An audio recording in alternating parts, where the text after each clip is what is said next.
누에게 함께 하시기를 주님의 이름으로 축원합니다. 여러분, 잘 사는 거 대단히 중요하지요. 잘 사는 것도 중요하지만은 잘 죽는 것도 대단히 중요해요. 어떻게 사느냐도 중요하지만 어떻게 죽느냐도 중요하다는 겁니다. 오늘 성경에 등장하는 많은 인물 가운데 이스라엘 초대 왕이었던 사울 왕의 죽음은 아주 비참하게 세상을 마감하죠. 스스로 자신의 칼에 엎드려 자결하여 죽고 맙니다. 사울 왕의 시작은 그 어떤 사람보다도 출발은 대단히 좋았어요. 아버지의 그 잃은 암나귀를 찾아 나섰다가 사무엘 선지자를 만나게 되어짐으로 인해서 이스라엘 나라의 초대 왕으로 기름을 부어서 초대 왕이 됩니다. 또한 그는 하나님의 영에 크게 감동이 되어서 암몬 족속을 물리치기도 했어요. 그런데 그 이후에 사울의 왕은 하나님의 명령과 하나님의 목소리를 거역하는 망령된 일을 행함으로 인해서 하나님의 영이 그에게 떠나고 말죠. 그때부터 사울 왕의 인생은 나락으로 떨어졌던 것을 보게 되어져요. 사무엘상 13장에 보면 성경은 이렇게 말합니다. 사무엘이 사울에게 이르되 왕이 망령되이 행하였도다. 왕의 하나님 여호와께서 왕에게 내리신 명령을 지키지 아니하였도다. 그리하였다면 여호와께서 이스라엘 위에 왕의 나라를 영원히 세우셨거늘 지금은 왕의 나라가 길지 못할 것이니라. 결국은 사울 왕의 그 죽음과 멸망은 예견된 일이었다는 거예요. 하나님의 명령과 하나님의 목소리를 청종하고 살았다면 그의 왕의 나라는 길게 갔을 거라는 거예요. 그러나 하나님의 명령을 듣지 아니했던 결과 그의 나라는 길지 못하고, 또한 그도 길보아 전쟁에서 적의 화살을 맞고 중상을 입은 후 스스로 살 수 없음을 알고 자신의 칼을 빼어서 그 칼에 엎드려 자결을 하면서 세상을 마감하죠. 이렇게 해서 40년의 사울왕의 통치가 끝이 납니다. 사울왕은 40살에 왕으로 기름 부어 세움을 입었다가 40년의 통치를 마치고 그의 생애가 끝이 나죠. 사울왕의 죽음은 또 다른 그 왕국의 시작이라고 볼 수 있는데요. 이 또 다른 왕국의 시작은 하나님이 기름 부어 준비시킨 이 다윗이라고 하는 나라가 시작되어지는 하나의 시점이 되었다라고 볼 수 있습니다. 사울 왕의 죽음으로 다윗은 더 이상 그 망명지인 블레셋 땅 시글락이라고 하는 곳에 머물러 있을 수가 없었어요. 왜냐하면 지금 이스라엘 나라는 사울 왕의 죽음으로 지도자가 부재한 그런 상태로 있습니다. 그래서 다윗은 더 이상 자신이 시글락에 머물 수 있는 이유도 없었기 때문에 이제 다윗은 하나님께 묻지요. 성경 말씀에 보니까 그 후에 다윗이 여호와께 여쭈어 아뢰라고 하나님 앞에 사울이 죽고 난 이후에 하나님 앞에 여쭙니다. 여러분, 사울 왕이 죽으면 당연히 다윗은 자신의 조국인 이스라엘 나라로 돌아가는 것이 당연한 일이에요. 그런데 사소하고 당연한 일인데도 불구하고 하나님 앞에 뜻을 물었다는 거예요. 여쭈었다는 거예요. 이것은 다윗의 그 신앙이고 다윗의 믿음이었던 것을 보게 되어지죠.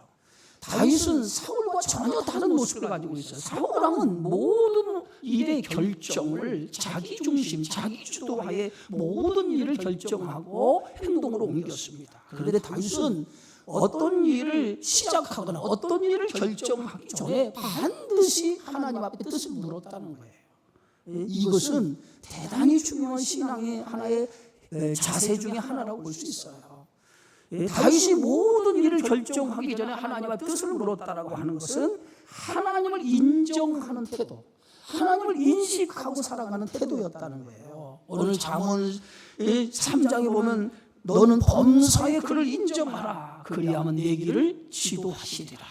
성경은 그렇게 말하고 있어요. 범사에 하나님을 인정하는 사람을 하나님이 그의 인생의 길을 이끌어 주신다는 거예요. 참된 신앙이라고 하는 것은 하나님을 인정하고 하나님을 인식하며 살아가는 태도, 그게 참된 신앙의 사람이죠. 사람이 자기의 길을 계획할지라도 그것을 이루시는 분이 누굽니까? 하나님이시기 때문에 모든 일을 우리가 계획한다고 해서 그 계획대로 우리가 이루어지는 것이 아니라 하나님이 우리가 세운 계획을 이루어줘야만이 우리가 세웠던 모든 것들이 이루어지는 줄 믿습니다. 여러분, 이삭이 흉년이 들어서 블레셋 땅으로 내려가죠. 그곳에서 이삭은 처음으로 농사를 지었어요. 그런데 하나님께서 처음으로 농사를 지었던 이삭에게 축복을 해줬는데 그의 100배의 결실을 얻었다라고 성경은 말합니다. 이삭은 원래 농사를 짓는 사람이 아니죠. 가축을 기르는 유목민이에요.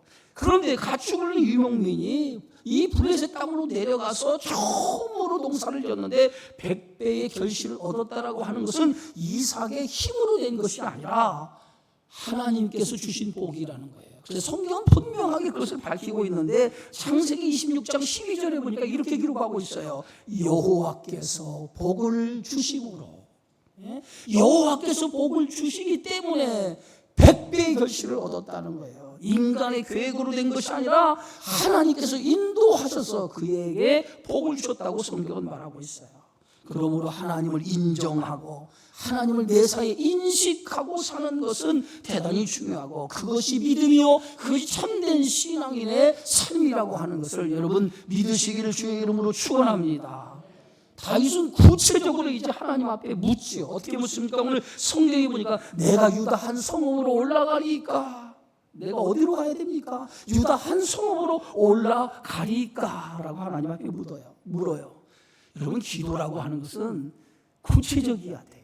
내가 드리는 기도가 하나님 앞에 대충 하나님께 드리는 기도가 되어서는 안 되고 구체적으로 하나님 앞에 내가 사전에 이 설계를 하면 그 설계도를 하나님께 드리는 것처럼 구체적인 기도를 하나님 앞에 드릴 때에 하나님은 구체적인 그 기도를 들으시고 응답해 주신다는 거예요. 다윗은 구체적으로 내가 유다 한 성읍으로 올라가리까? 라고 하나님 앞에 뜻을 물었더니 하나님께서 다윗의 기도를 들으시고 응답하시죠. 오늘 성경 말씀 어떻게 응답하십니까? 헤브론으로 가라. 헤브론으로 가라. 구체적으로 유다 한 성읍을 지명해 줬는데 그 지명한 곳이 어디냐? 헤브론이라고 하는 곳으로 올라가라고 하나님께서 말씀하셔요. 여러분, 헤브론은 어떤 땅입니까? 헤브론은 이미 여호수아가 가나안 땅을 정복했을 때에 아직 정복하지 않고 남아있는 그런 땅이었어요. 그때 갈렙이라고 하는 사람이 그 산지를 내게 주옵소서 이렇게 그 여호수아에게 그 헤브론 산지를 요구한 땅이 바로 헤브론이에요. 여러분, 이 갈렙이 그 땅을 요구한 데는 이유가 있었어요. 가나안 땅을 정탐하고 와서 10명의 정탐꾼들이 백성들이 모인 앞에서 보고를 합니다. 우리가 가나안 땅을 가보니 그 땅의 성읍은 견고하고 그 땅의 사람들은 거인 족속입니다.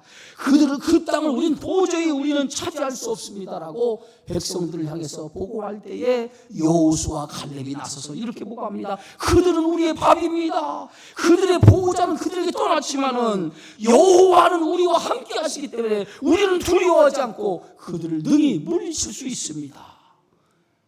바로 이렇게 고백했던 사람이 누구예요? 갈렙이라고 하는 사람이에요.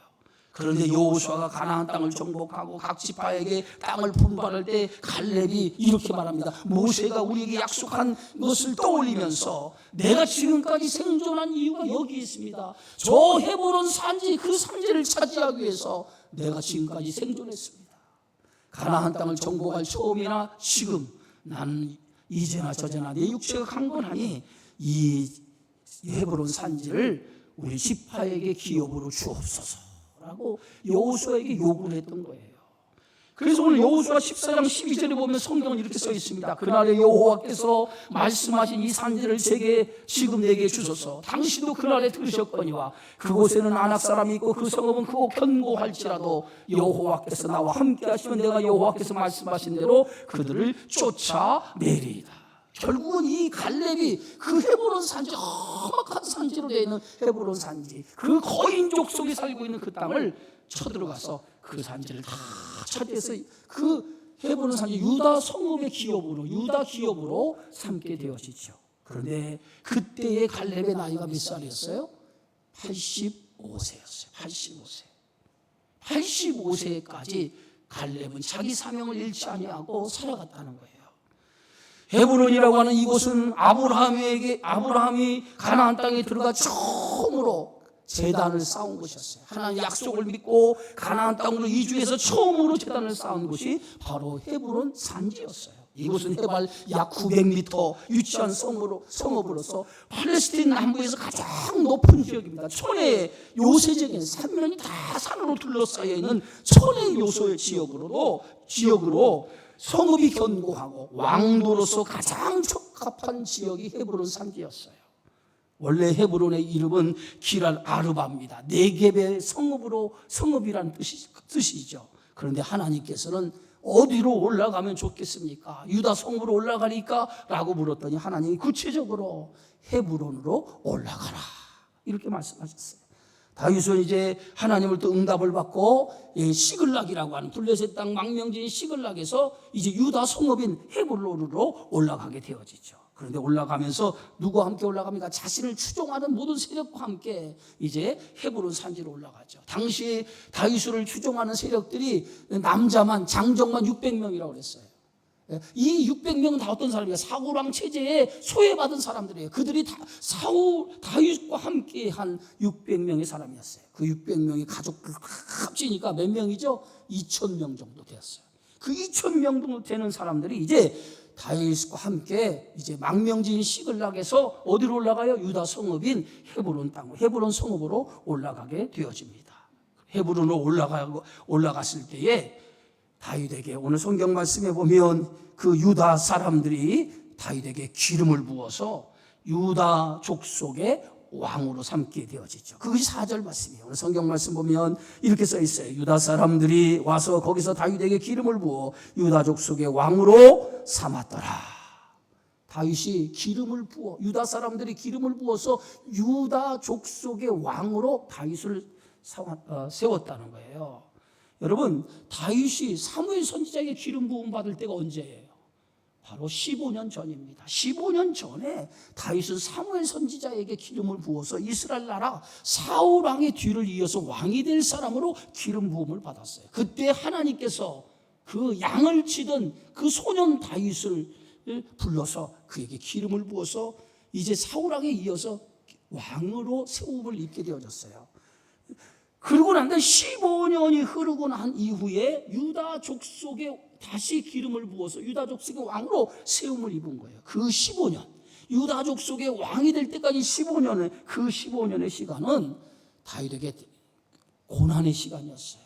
사울 왕에 의해서 엄청난 시련의 시간, 역경의 시간, 고난의 시간이었어요. 그런데 이제 사울 왕이 죽고 난 이후에 다윗은 유다 성읍에 올라가서 유다 사람들에 의해서 유다 족속의 왕으로 세워지게 됩니다. 그러나 아직 다윗은 이스라엘 통일 왕국, 이스라엘 전체를 통일하는 통일 왕국의 왕이 된 것은 아니죠. 이제 유다 족속의 왕이 되자마자 길르앗 야베스 사람들의 정보를 유다 사람들이 다윗에게 알려주게 되어지죠. 그것이 4절이에요.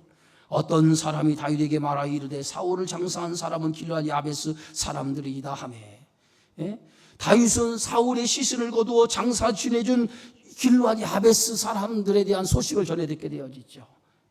그런데 이 길르앗 야베스 사람들은 어떤 사람들입니까? 길르앗 야베스 사람들은 요단 동편의 땅에 위치한 므낫세 반지파의 사람이에요.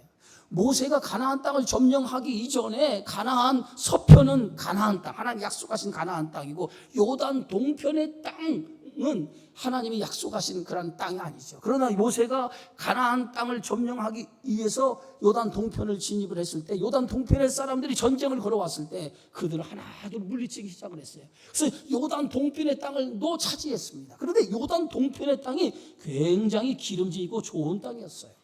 그랬더니 그 이스라엘 12지파 가운데 3지파가 우리는 가나안 땅에 들어가지 않겠습니다. 우리는 여기서 머물러 살겠습니다. 이 땅을 우리에게 기업을 주옵소서 그랬어요.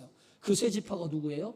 므낫세 반지파, 그 다음에 갓지파, 루벤 지파. 이 3지파가 우리는 가나안 땅에 하나님이 약속으로 주신 그 땅에 들어가지 않고 이 땅에 머물러 살겠습니다. 그렇게 요구를 한 거예요. 그래서 모세가 그 요구를 들어주고 대신 한 가지 조건이 있다. 가나안 정복을 마칠 때까지 너희 남자들은 함께 전쟁에 참여하고 전쟁이 끝나면 너희가 다시 가나안 동편의 땅으로 너희는 돌아와라. 그 약속을 전제로 해서 그 세 지파에게 가나안 동편의 땅을 나눠준 거예요. 그런데 그 가나안 동편에 속한 사람들 가운데 므낫세 반지파에 속한 사람이 누구예요? 그게 길르앗 야베스 사람들이었어요. 근데 그 길르앗 야베스 사람들에게 그 암몬이라고 하는 족속이, 암몬 족속 나하스가 공격을 해온 거예요. 공격을 해오니까 이 길르앗 야베스 사람들이 그 나하스, 암몬 왕 나하스에 의해서 침략을 받고 어려움에 처하게 된 거예요. 그러니까 길르앗 야베스 그 암몬 왕이 너희가 항복하지 않으면 너희를 다 죽이겠다고 그러니까, 우리가 당신들과 조약을 맺어 당신을 섬기겠습니다. 그랬더니 이 암몬 왕 나하스가 이렇게 얘기하는 거예요. 너희 남자들의 모든 오른쪽 눈을 빼라. 그러면 너희가 항복하는 것을 받아주겠다고 그랬어요. 여러분, 남자의 오른쪽 눈을 뺀다라고 하는 것은 전쟁을 하지 못하도록 만들겠다는 거예요. 왜냐하면 창을 들을 때, 방패를 들 때 뭘로 들어요? 왼손으로 들어가지고 이렇게 왼눈을 가리고 오른쪽으로 적을 보잖아요. 그리고 오른쪽 눈을 빼면은 전쟁을 치르지 못하도록 만들겠다는 거예요. 그러더니 이 길르앗 야베스 사람들이 그 암몬 왕에게 이래 동안의 말미를 주옵소서, 우리를 생각할 수 있는 이래 동안의 시간을 달라고 요구를 해요. 그랬더니 나하스가 이래 동안 시간을 주겠다고 합니다. 그때에 이 길르앗 야베스 사람이 오늘 이스라엘 온 지파에게 사람을 보내어서 우리를 도와달라. 지금 암몬이 쳐들어와서 우리를 이렇게 항복을 요구하는데 모든 남자들의 눈을 빼겠다고 얘기하는데 당신 우리 온 지파가 도와주지 않으면 우리는 암몬에 의해서 짓밟히게 될 것이다 라고 전령을 보내가지고 온 족속에게 도움을 청합니다. 그때에 사울이 그 소식을 전해 듣고 군사를 소집을 해요. 33만이라고 하는 군사를 소집을 해가지고 밤새 달려가요. 어디까지? 요단 동편의 땅 길르앗 야베스 땅까지 달려가가지고 암몬 족속을 밤새 적진 한가운데 뛰어들어가서 암몬 족속을 물리치기 시작해요. 그래서 완전히 토벌해버리고 말아요. 그때 길르앗 야베스 사람들이 은혜를 입은 거예요. 은혜를 입은 거예요. 사울 왕의 도움이 아니었다면 길르앗 야베스 사람 암몬 족속에 의해서 완전히 종이 되는데 이 사울 왕의 도움으로 인해 가지고 그들이 그 위험에서 벗어난 거예요. 그러니까 그들은 평생 잊을 수 없는 은혜가 있어요. 잊을 수가 없었어요. 누구를 잊을 수 없어요? 사울 왕에 대한 은혜를 잊을 수가 없었어요. 그런데 사울 왕이 길보아 전투에서, 블레셋과의 길보아 전투에서 그가 죽임을 당하고 스스로 자결하여 죽고, 그리고 그의 머리를 잘라가지고 온 이스라엘 지파에게 이 머리를 보내가지고 사울의 죽음을 알리고 그의 시신을 벳산 성벽이라고 하는 블레셋 땅 벳산 성벽에 걸어놓는 거예요. 그런데 그의 시신만 걸어놓는 것이 아니라 그의 아들 요나단의 시신도 함께 벳산 성벽에 걸어놓은 거예요. 그것을 누가 알았습니까? 길르앗 야베스 사람들이 그 소식을 아는 거예요. 자신을 도왔던 사울 왕과 그의 아들 요나단의 시신이 저 블레셋 땅 벳산 성벽에 걸려 있는 것을 전해 듣고 그들이 위험을 무릅쓰고 또 달려가가지고 길르앗 야베스에서 달려가가지고 블레셋 땅으로까지 들어가가지고 벳산 성벽에 걸려 있는 사울의 시신과 요나단의 시신을 거두어와요. 그리고 장사를 치르죠. 장사를 다 치러줘요. 은혜를 갚은 거죠. 그 소식을 다윗에게 이제 유다 족속의 사람들이 이렇게 길르앗 야베스 사람들이 이런 은혜를 베풀었습니다 라고 다윗에게 알려준 거예요. 그랬더니 다윗이 그 소식을 전해 듣고 이렇게 얘기하는 거예요. 그게 5절입니다. 다윗이 길르앗 야베스 사람들에게 전령을 보내 그들에게 이르되 너희가 너희 주 사울에게 이처럼 은혜를 베풀어 그를 장사했으니 여호와께 복을 받을지어다. 그들이 한 행동은 여호와께 복을 받을 행동을 했다는 거예요. 그래서 다윗도 그들에게 복을 빌어주는 거예요. 너희가 한 행동은 여호와께 복을 받을 행동을 했다라고 하면서 그들에게 선을 베풀 것을 다윗이 약속을 하죠. 다윗이 이렇게 그들에게 선정을 베푼 것은 다윗은 훗날 이스라엘 나라의 통일 왕국의 왕이 될 사람이에요. 그러면 통일 왕국의 왕이 될 사람이라고 하는 것은 사울 왕을 동조해 사울 왕을 따랐던 사람들도 자발적으로 다윗을 따르도록 하기 위해서 다윗이 그들에게 이렇게 선정을 베풀게 되어졌다는 거예요. 이제 다윗이 유다 족속의 왕이 된 지 5년이 지났습니다. 그 북왕국은 블레셋의 손 안에 들어가 있었을 때인데, 그때의 사울의 군대 장관이었던 이 아브넬이라고 하는 사람이 사울의 아들 이스보셋이라고 하는 아들을 마하나임으로 데리고 가서 이스보셋을 북쪽 이스라엘 왕으로 추대를 하는 일이 일어나죠. 이 사울 왕은요 4명의 아들이 있었어요. 그런데 4명의 아들 가운데 3명의 아들은 사울과 함께 길보아 전쟁, 블레셋과의 마지막 전쟁 길보아 전쟁에서 3명의 아들은 거기 전쟁터에서 죽어요. 그런데 한 아들, 막내 아들 이스보셋은 그런 전쟁에 참여하지 않았기 때문에 목숨을 건져서 도망을 치게 되어지죠. 근데 이 이스보셋은 왜 전쟁에 참여하지 않았을까요? 이 이스보셋은 겁이 대단히 많은 사람이었어요. 심약하고 아주 무능한 자였어요. 그래서 그의 이름 이스보셋이라고 하는 이름의 뜻이 뭐냐면 부끄러운 남자라고 하는 뜻이에요. 그만큼 그는 심약하고 아주 무능한 자였어요. 그렇기 때문에 무서워서 전쟁에 참여하지 않았는데 형들은 전쟁에 참여했다가 형들은 다 죽고 간신히 목숨을 건진 거예요. 그런데 목숨을 건진 이스보셋을 데리고 사울의 군대 장관인 아브넬이 그를 데리고 가서 북쪽 이스라엘 왕으로 추대를 한 거예요. 그러니까 자기 의지에 의해서 왕이 된 것이 아니라 누구의 의지에? 아브넬이라고 하는 사람의 의지에 의해서 왕이 된 거예요. 그런데 오늘 성경에 보면요, 이 아브넬이 왕이 될 때 기름 부어서 왕으로 세웠다는 얘기가 하나도 없어요. 왕은요 하나님이 기름 부어 세운 자만이 왕이 될 수 있어요. 근데 기름 부어 왕으로 세운 것이 아니라 아브넬이 개인적으로 그 이스보셋을 추대하여 이스라엘 왕으로 세운 거예요. 여러분, 이것은 다윗의 나라와 사울의 나라가 다른 점이에요. 여러분, 다윗의 나라와 사울의 나라는 기초부터 다르죠. 다윗의 나라는 하나님이 친히 기름 부어 나라를 세웠지만은 이스보셋은 뭐예요? 아브넬이라고 하는 개인이 그 이스보셋을 세웠다는 것은 인간이 세운 왕이라는 거예요. 그래서 북이스라엘은 인간이 세운 나라이기 때문에 오래 갈 수가 없어요. 결국 이스보셋은요 북왕국 이스라엘 왕으로 추대된 지 2년 만에 죽습니다. 성경 말씀에 보면 이렇게 기록하고 있어요. 10절에 보니까 사울의 아들 이스보셋이 이스라엘 왕이 될 때의 나이가 40세이며 2해 동안 왕위에 있으니라. 유다 족속은 다윗을 따르니 이렇게 기록하고 있잖아요. 그러니까 2년 왕으로 세움을 받은 지 2년 만에 이스보셋이 죽습니다. 자, 그리고 난 다음에 이제 다윗은 헤브론에서 유다 지파의 왕으로서 이제 7년 6개월 동안 다스리게 되는데, 헤브론에서 유다 족속에 의해서 왕이 될 때 다윗의 나이가 몇 살이에요? 30세였어요. 30세에 이제 다윗은 유다 족속의 왕이 되고, 그리고 7년 6개월 동안 유다 족속의 왕으로서 섬기게 되어지죠. 자, 유다 족속의 왕으로 7년 6개월 동안 이제 섬기게 되어지는데, 그 시간이 다윗에게 어떤 시간이냐? 대단히 중요한 시간이었다는 거예요. 그 시간은 왕으로서 이스라엘 명실상부한 통일 왕국의 왕이 되기 위해 준비하는 시간, 하나님으로부터는 훈련받는 시간, 백성들에게 뭔가 자신의 존재를 입증하는 그러한 시간이었다는 거예요. 자, 그래서 7년 6개월 왕으로서 자질을 검증하는 시간이라고 볼 수 있어요. 여러분, 모세가 하나님 앞에 쓰임을 받을 때의 나이가 몇 살이었죠? 80세였어요. 80세.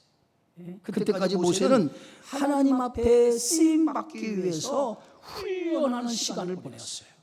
애굽의 왕자로서의 40년, 그리고 광야 미디안에서의 양치기로서의 40년, 무려 80년이라는 시간 동안에 모세는 혹독한 그러한 시험을, 훈련을 받게 되어지는 걸 보게 되어지죠. 애굽의 왕자로서의 40년은 모세의 생에서 가장 화려한 시간이었어요. 그 시간 동안 모세는 애굽의 문명과 지도자로서의 학문을 배우는 시간으로 보냅니다. 그리고 미디안 광야에서 40년은 혹독한 시련의 시간으로, 여기서 지도자로서의 인내와 자기 자신을 연단하는 시간으로 40년을 보내게 되어지죠. 이렇게 모세는 80년 동안 혹독한 훈련을 통해서 그의 나이 80세에 하나님으로부터 부름을 받아요. 그래서 그가 애굽에 살던 이스라엘 백성을 이끌어내는 그런 사명을 받게 되어졌던 것을 보게 되어지죠. 다윗이 이스라엘 나라의 명실상부한 왕이 되는 데는요, 사울 왕이 죽고 나서 7년이 더 지나 지나서야 이스라엘 나라의 왕이 됐어요. 7년 6개월이 지나서야 왕이 되고 맙니다. 모든 일에는요 다 뭐가 있어요? 때가 있는 거예요. 때가. 모든 일에는 다 때가 있어요. 전도서에 보면 범사에 다 기한이 있다고 그랬어요. 그렇기 때문에 때를 기다릴 줄 아는 것도 뭐예요? 믿음이에요. 자기의 때, 하나님이 원하시는 때, 그 때를 기다리는 것도 믿음입니다.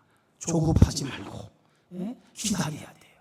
성령의 9가지 열매 중 하나가 어떤 열매입니까? 오래 참음이라고 하는 열매예요. 오래 참는 것도 신앙이에요. 참는 것도 믿음이에요. 그래서 히브리서 10장 36절에 보니까 너희에게 인내가 필요하면 너희가 하나님의 뜻을 행한 후에 약속하신 것을 받기 위함이다. 인내는 믿음의 시간이에요. 인내라고 하는 것은 믿음의 시간이란 말이에요. 하나님의 약속하심을 당장 보지 못하더라도 그분의 신실하심을 믿고 어떤 상황과 환경에도 흔들리지 않고 살아가는 것, 그게 믿음이에요. 아브라함은 하나님으로부터 약속의 아들을 약속받습니다. 그런데 그 약속의 아들 이삭을 얻기까지 25년이라고 하는 시간이 지났어요.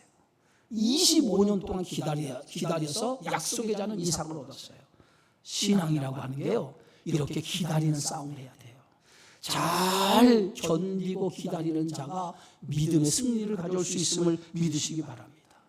영국의 유명한 설교자 찰스 스펄전이라고 하는 목사님은 이렇게 말씀했어요. 하나님께서 당신을 연단하실 때 때를 앞당기려고 하지 말라. 포도는 햇빛과 비를 충분히 받아야만 좋은 포도주가 될 수 있다. 이렇게 말했습니다. 조급함을 내려놓고 하나님의 시간표를 신뢰하고 기다릴 때에 때가 되면 반드시 하나님께 열매를 맺도록 하나님이 만들어 주신다는 거예요. 그때까지 뭐예요? 우리 인내하며 견딜 줄 아는 신앙을 가져야 된다는 거예요. 다윗은 하나님으로부터 기름 부음을 받고 23년이 지났어요. 사무엘 선지자에게 기름을 받고 23년이 지나서야 이스라엘 나라의 통일 왕국의 왕이 된 거예요. 그러니까 23년이라는 시간 동안 참고 기다리며 연단하고 훈련받은 시간을 보낸 거예요. 그 시간을 통해서 다윗은 성숙해졌고 하나님의 사람으로 더 깊은 신앙의 사람이 되어진 줄 믿습니다. 그러니까 그냥 이루어진 게 없어요. 세상 만사가 그냥 이루어지지 않습니다. 그만한 시간이 지나고 그만한 훈련과 연단을 통해서 하나님의 사람으로 만들어져 가는 거예요. 여러분, 믿음의 사람이 하루아침에 이루어집니까?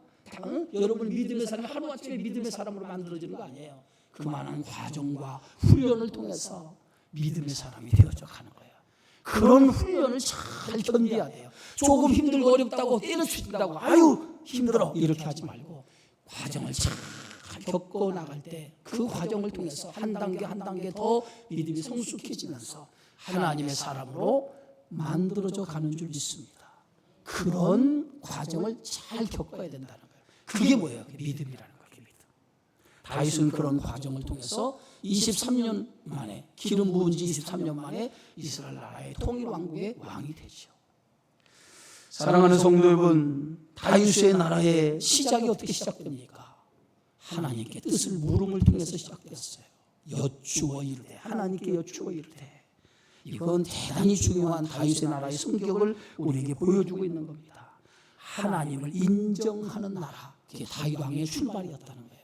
하나님을 인정하는 나라, 하나님을 인식하고 살아가는 나라. 여러분, 하나님을 인정하세요. 하나님을 인식하고 살아가세요. 그것으로부터 우리의 신앙이 출발되어져야 돼요. 하나님을 인정하지 않고 하나님을 인식하지 않는 삶은 결코 신앙의 성공을 이룰 수 없어요. 늘 하나님을 인정하시기 바랍니다. 하나님을 인식하고 사시기를 주의 이름으로 축원합니다. 오늘 지난 시간에도 말씀드린 것처럼 하나님은 자신을 존중히 여기는 자를 존중히 여기지만은 자신을 경멸히 여기는 자를 경멸히 여기신다고 했어요. 하나님을 존중히 여길 때 하나님도 존중히 여긴다는 거예요. 다윗은 평생 하나님을 존중히 여겼어요. 하나님을 존중히 여기니까 하나님도 다윗을 어떻게 여겼어요? 존중히 여겼다는 거예요. 바로 그러한 믿음으로 살아갔던 다윗은 그의 삶에 하나님을 존중히 여겼기 때문에 다윗의 인생에 복 있는 인생이 된 거예요. 사랑하는 성도 여러분, 하나님은 우리의 인생을 경영하십니다. 지금도 여러분의 인생을 경영하고 계셔요. 믿으십니까? 하나님 우리의 인생을 경영하신다고요. 그런데 하나님의 경영하심을 믿고 인내하며 기다리는 거예요. 때를 기다릴 줄 아는 그 신앙이 있어야 돼요. 예? 믿음은 우리는 두 가지를 믿고 살아가야 돼요. 한번 따라해 봅시다. 믿음은 하나님의 살아계심을 믿는 것이다. 또 하나는 이거예요. 반드시 약속하신 것을 이루실 것을 믿는 것이다. 이 두 가지가 있어야 돼요. 믿음이란 게 뭐냐? 하나님의 살아계심을 믿고 하나님께서 약속하신 것을 반드시 하나님은 이루어 주실 것이라고 하는 것을 믿고 살아가는 거예요. 그게 믿음이에요. 다윗은 이 두 가지, 하나님은 살아계신 하나님, 반드시 하나님이 약속하신 것을 하나님 이루실 것을 믿었어요. 그래서 하나님을 존중히 여기며 하나님 인정하고 살았더니 하나님 때가 되니까 다윗에게 이스라엘 나라의 왕으로 세우게 되어졌던 것을 봅니다. 그런 믿음이 여러분 안에도 있기를 주의 이름으로 축원합니다. 기도합니다. 하나님 은혜